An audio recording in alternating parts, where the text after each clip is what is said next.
Hey, it's Mike from Hillside Hives. Just thought I'd check in for my urban farmer friends. A couple things I had to do today because we have pretty severe wind chills up here, 39 below tonight, from tonight at 9 so tomorrow at 11. So I had to get the chickens, which are right behind me.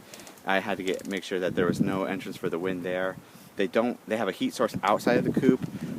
Just a little tip for chickens if you're new to urban farming and chickens is you want to make sure that you do not clean the coop after like October. Let that manure build up because the manure is actually a moist heat and that's going to keep them warm in the coop. They're in the coop right now. It's only like 10 degrees here, so they're in the coop right now. They're going to stay in the coop all day probably. I feed them out in their little protected run. I change their water twice a day.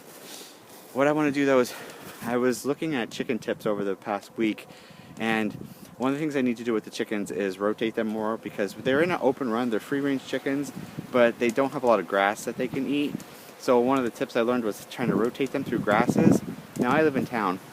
You can see kind of here, this is my south-facing garden. You can look down over the Connecticut River Valley there. It's actually pretty beautiful with the snow coming down.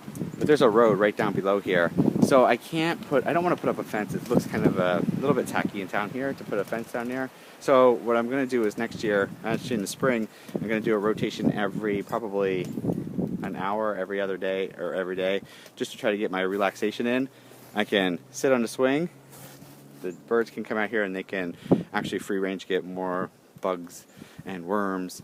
I'm looking to improve the quality of the eggs.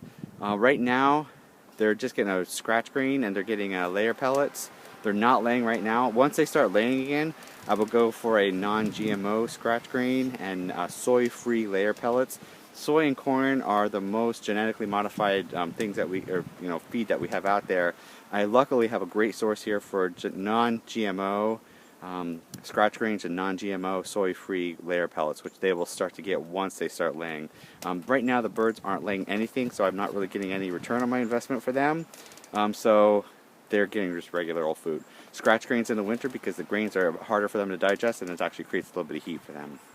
But this is like I said, my south-facing garden, that they're going to be around in here. They don't really bother the gardens that much. Once I have the things that are established, I'll put a little fence maybe around them. But this whole area of grass that they can help get the grass a little bit, and then they can go in the hugelkultur, which is going to be fantastic for them to get some worms.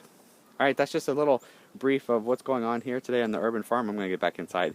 I didn't plan out my chores this week very well because I had to bring wood in today when it was very, very cold. I should have done it yesterday. But live and learn, right? All right, thanks a lot.